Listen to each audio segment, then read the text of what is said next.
E o professor Antônio Delfim Neto participa conosco neste dia 1º de maio, dia do trabalho. Depois o senhor passa no caixa para receber aí o pagamento dobrado, tá ok, professor Delfim? E eu começo cumprimentando pelo aniversário hoje. Afinal, 92 anos não é para qualquer um, não. Bom dia. Bom dia, Zé. É só para nós, Pedro. Para nós, para o Salomão.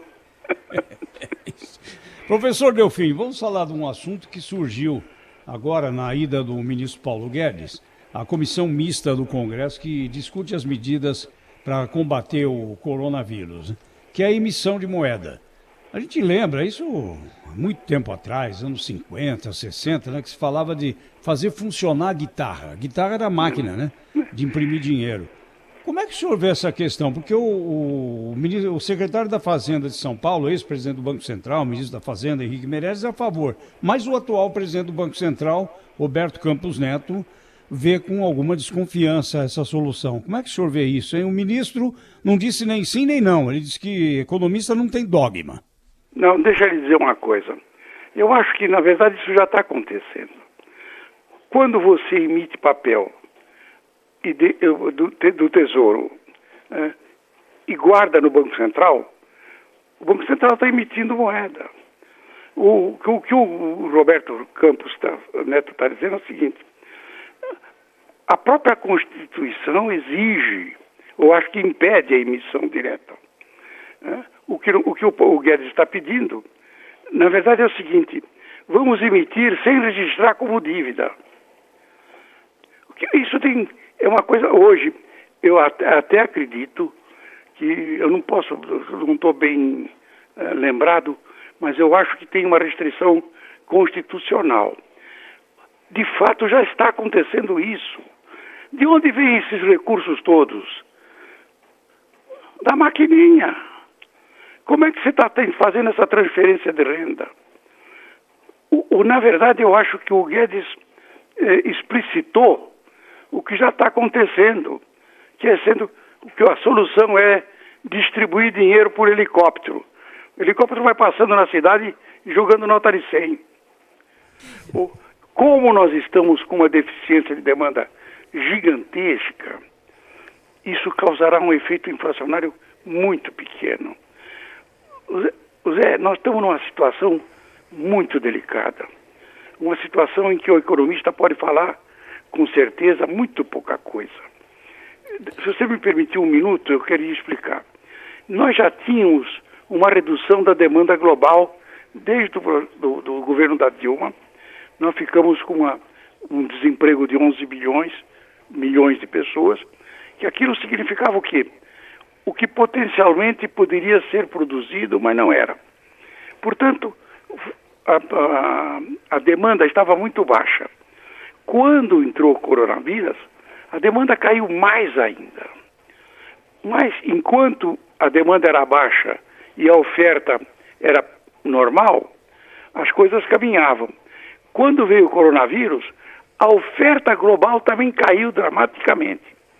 Então você tem um instante raro na história em que cai ao mesmo tempo a demanda global e a oferta global. A única coisa que os economistas podem dizer com razoável segurança, então nós estamos verificando que está certo, é que você vai para uma repressão profunda, uma recessão profunda, eu acho que a nossa não será menos do que 6%, e com pressões deflacionárias. De forma que essa discussão, na minha opinião, pode acontecer que é uma discussão rigorosamente inútil, porque nós já estamos fazendo isso. Professor, muito bom dia. Bom dia. Tudo bem, Cláudio Humberto? Tudo bem, você está bem? Parabéns, viu? Muito obrigado a você. Eu quero dizer Cláudio, o seguinte, muito obrigado. Eu acho, professor, é hora de puxar o saco. Eu acho que hoje deveria ser instituído feriado nacional, mas depois a gente conversa sobre isso. Eu queria além de ser o dia do trabalho, naturalmente, né? Professor, agora se sabe, né, que o governador de São Paulo quer ver mesmo o circo pegar fogo, aparentemente, né? Foi revelado um telefonema dele ao ministro da Economia dizendo para ele sair do governo, né? que ele e o Moro é que sustentavam o governo e que o Moro saiu e que agora é hora dele sair. Quer dizer, o governador de São Paulo está querendo que o governo caia, né, aparentemente.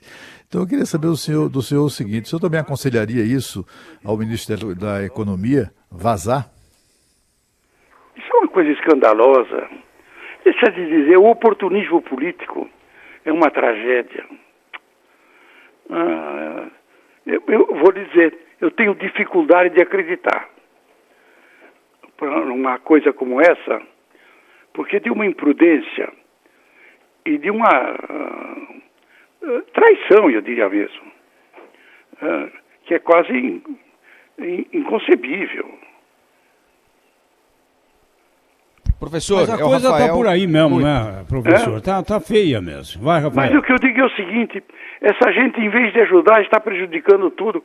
Era um instante, um momento em que os três poderes deviam sentar o presidente do Supremo, o presidente da Câmara, o presidente do Senado, o presidente da República, e dizer: vamos combinar, vamos trabalhar juntos, pelo menos durante esse período.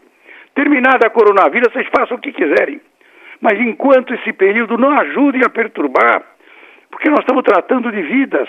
O que é impressionante é que eles falam que estão tratando de vidas e, na verdade, estão tratando de acelerar as mortes por motivos políticos. Seria uma traição ao Brasil, não é, por parte do governador de São Paulo, não só ao presidente Bolsonaro, que pode ser adversário dele em 2022, se é que o governador João Dória vai conseguir viabilizar a própria candidatura, porque não dá para esquecer que o PSDB teve menos de 5% dos votos na última eleição presidencial, né? Então, muita calma nessa hora, né? O Palácio dos Bandeirantes me parece começa a inflar um pouco o ego de quem passa por ali, achando que o caminho natural é virar presidente da República. Esse não é um caminho natural, a história recente mostra, né? Não há governador de São Paulo que consiga se viabilizar presidente da República, só perdem. Mas enfim. Professor, o Rafael queria também dar parabéns ao senhor, dizer que é um orgulho para nós ouvi-lo todas as semanas e aprender com o senhor aqui na Rádio Bandeirantes, e eu queria pedir para o senhor falar um pouquinho exatamente sobre esse acordo firmado ontem entre o presidente do Congresso, Davi Alcolumbre, e o ministro Paulo Guedes para ajudar os estados e os municípios. Ele é melhor, esse acordo anunciado ontem, professor, do que aquele feito lá pela Câmara, que muita gente entendia que podia virar uma espécie de farra fiscal por tempo indeterminado? Eu acho que é porque ele impõe algumas coisas, inclusive um problema importante. Não é possível que todos os brasileiros estejam sofrendo uma queda de renda para ajudar os outros brasileiros que não têm renda. Não é possível que não haja uma solidariedade global, tribal. Portanto, a casta que se apropriou do poder, esta casta que está no 0,1% da distribuição de renda mais alta, que se recusa a qualquer contribuição, pelo menos o Alcolumbre teve a coragem de dizer: vamos impedir a progressão, não é só o aumento, é todos aqueles pendurucalhos, quinquênios, coracocós, que você não pode imaginar. Quando não há aumento de salário no funcionalismo, a folha aumenta 5% ao ano ou 4%, simplesmente pelas promoções. É hora de transferir tudo isso no serviço público civil e militar. Não pode haver exceção nenhuma. E a contrapartida dada, né, professor Delfim, ao Pedro aqui, negociada pelo próprio ministro da Economia, é um congelamento do salário do funcionalismo até 2021, né? Mas eu penso que ele deve ter incluído que isso transfere todos. Vamos supor que o militar tivesse que ser promovido. Ele é promovido, mas o salário para o novo posto só vai se refletir depois de 2021. Se você não impedir, não é só impedir o aumento de salário, é impedir a progressão automática que está incluída no salário do funcionário público, que conseguiu direitos muito mal adquiridos. Professor Delfim, eu queria perguntar para o senhor também, a gente tem falado muito a respeito dessa questão, e queria pedir para o senhor olhar um pouquinho também, ajudar o nosso ouvinte, que é empresário, tem o seu negócio, e nesse momento aqui tem uma dificuldade, é claro, além do planejamento do longo prazo, com o caixa, né? A dificuldade de girar o dia a dia quase que intransponível. O senhor enxerga alguma possibilidade, algo que possa ajudar donos de empresas, pequenas empresas, enfim, que estão nessa condição, professor? Olha, deixa eu lhe dizer, você está colocando uma questão da maior importância. A obrigação do Banco Central é ser o garantidor de última instância da liquidez do sistema. O Banco Central, na minha opinião, está sendo muito bem conduzido, desde o Ilan, agora com o Roberto.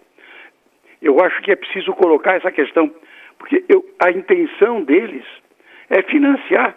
Tanto isso está nesta PEC de guerra, dando ao Banco Central a possibilidade de financiar da ponta da entrada de insumos à venda. É a obrigação do Banco Central. Se isso não está funcionando ainda, é porque ele não tinha as condições. Mas eu creio que a PEC está dando para ele condições. Isso é muito importante, vocês devem chamar a atenção. Nós temos que dar ao Banco Central as condições de cumprir aquilo que está na lei. Ele tem que ser o garantidor da liquidez do sistema de última instância. Não é possível que haja uma recessão que se acrescente mais dificuldades, porque haja dificuldade de financiamento. Se os bancos se resistirem, ele deve fazer isso diretamente, que é o que ele está pedindo. As pessoas levantaram, principalmente alguns senadores, levantaram dúvidas sobre a integridade, quem sabe vão financiar fajutices. Isso é uma tolice. Isso já aconteceu no Brasil. Nos anos 70, quando o Brasil crescia, o Banco Central, é claro que naquele tempo ele não correspondia ao que desejam alguns ortodoxos respeitáveis. O Banco Central descontava até duplicata para garantir a liquidez. De forma que esse levantamento de uma desconfiança sobre a ação do Banco Central é uma coisa trágica. Porque se há uma coisa antidemocrática, ou que reduz a democracia, é o domínio da tecnocracia. O Banco Central é o domínio da tecnocracia. Nós entregamos o poder de manter a liquidez do sistema, a estabilidade do sistema, a um grupo de tecnocratas, porque acreditamos que eles são honestos e portadores de um conhecimento importante.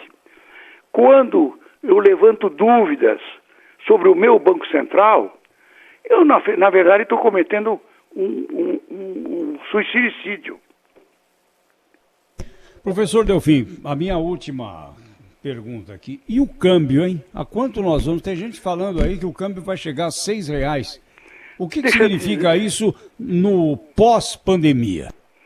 Deixa eu lhe dizer, isso é tudo chute. O câmbio é a coisa mais incrível que existe. E um grande economista disse que ele foi feito para punir os economistas. Todo economista que faz previsão de câmbio está destinado a cometer erros graves.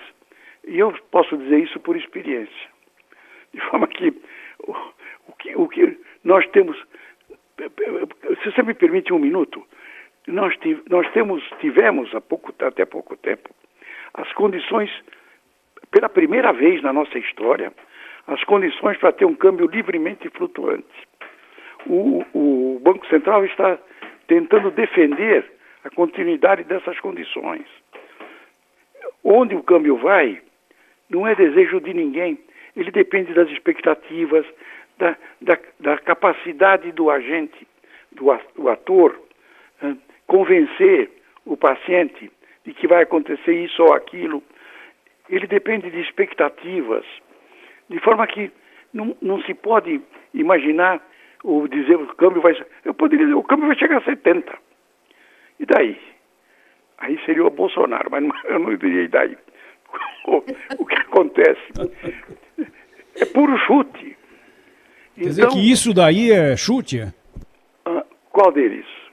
Isso daí, que vai a R$6? Isso daí é chute. É chute. Tá bom. E daí Vou usar a expressão que o Bolsonaro popularizou. Isso daí. É. Professor, muito obrigado por sua participação extra, viu? Muito obrigado. É uma alegria falar com vocês e com o Brasil. E parabéns pelo aniversário. Muito obrigado. 92 anos hoje. Muito obrigado, senhor.